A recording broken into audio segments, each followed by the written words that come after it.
How long is too long to grieve? That's a great question with a really complicated answer. In this video today, I'm going to talk about different facets of grief and reasons why some people take longer to heal from the grief of miscarriage and others seem to heal more quickly. I get more and more casual throughout recording day. By the end of this, I'll probably be wearing a tank top and sweats. There are also 1,000 dogs barking in the background that weren't barking right before I hit record. One thing that makes miscarriage really hard to get over is if it's your first pregnancy that ends in miscarriage, there are a lot more demons that go along with that. Will I ever get pregnant again? Will I ever be able to carry a baby till full term? What's wrong with me? Those are a lot of questions that someone who's already had children doesn't have to worry about. I am absolutely not discounting the grief and the loss for someone who's experienced miscarriage if she's already had children. There's just a different set of questions that go along with pregnancy loss if you've never been pregnant before. And for me personally, I think the grief would have taken longer if I was never able to answer that question, will I be able to carry a child till full term? So for my own story, I realized I was pregnant in August, miscarried September, got pregnant in October, miscarried in December. I was writing love letters to miscarriage moms in the middle of all of that. But then I got pregnant again the following June, and my first daughter was born the following February. So I only had to wait 6 months for a pregnancy that I carried till full term.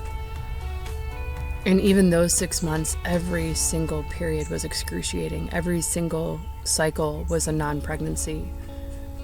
So I can only imagine if you've been at it for years, if you've been trying to conceive for years and years and years, and you're not getting pregnant, or if you've invested thousands and thousands and thousands of dollars into trying to get pregnant and then it doesn't work anyway. The more you invest into getting pregnant, the harder it's going to be for you to heal when it's all over. I'm not telling you to give up your dreams by any means. Women dream of a certain number of children. Women dream of being moms and having families. So I will not tell you to give up that dream. But you will hear me say over and over and over again that you are more than the sum of two pink lines. I'm going to challenge you to create a separate dream, a different dream that doesn't include children. Don't lay aside your dream of becoming a mother. And what are you good at? What do you love? What are you passionate about? Create a new dream and live into your identity of who you are aside from those two pink lines. Because you are more and life is more. And it's really hard to hear that when all you want is a baby. I get it. I get it. I get it. I'm sorry. Maybe you've received a diagnosis that prevents you from getting pregnant or makes it really hard to get pregnant. That grief is going to be different, right? There are layers to grief. There are layers to people's stories, and every grief is different because every story is different. The pain feels the same, I would say. I say the same, like the ache of losing a child. Other women who've experienced the same thing are going to know what you've gone through and they're going to understand that pain. So it's the same pain, but it's also different. I hope you understand what I'm saying, because I don't feel like I'm making a ton of sense right now. Grief is going to be more complicated if you have a diagnosis that will prevent you from getting pregnant, or if your IVF treatments aren't working, or if your best friends or your family members are getting pregnant all around you. That's going to make your grief harder too. They're just different components to grief. So how long is too long to grieve? Well, you've already started healing. By watching this video, it shows that you are concerned about your mental and emotional health, and you want to get better. You want to be healthier, and you want to make sure you're on the right track. So congratulations, good job. You're already here, you're doing it. There's not a time frame, right? I can't tell you that at 10 p.m. on October 27th, you're going to be done grieving. But I do believe that people who are intentional about facing their grief are the ones who heal the fastest. Is it also, time out. I'm not a doctor. I'm not a clinical psychologist or psychiatrist. I don't have any ability to diagnose anything. The things that I'm telling you are things based off of my own experience and the experiences of other women I've talked to. I hope it goes without saying that counseling is an excellent idea.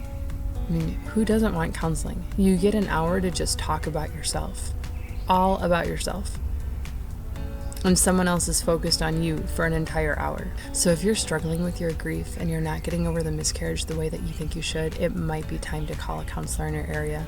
Just spend an hour talking to him or her about yourself. Let someone focus on you for an hour. Doesn't sound like a bad thing at all. Movies. Let's talk about movies.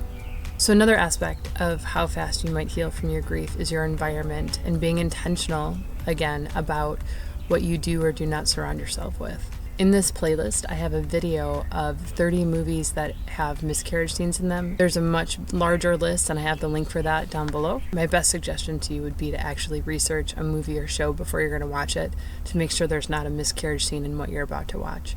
You're going to ruin a spoiler for yourself potentially, but I would have rather had that than been caught off guard. I think it was Time Traveler's Wife and The Help. Both have miscarriage scenes in them, and they threw me into a spiral because I was not expecting them. So be careful with your heart, guard your heart, and be careful with what you surround yourself with.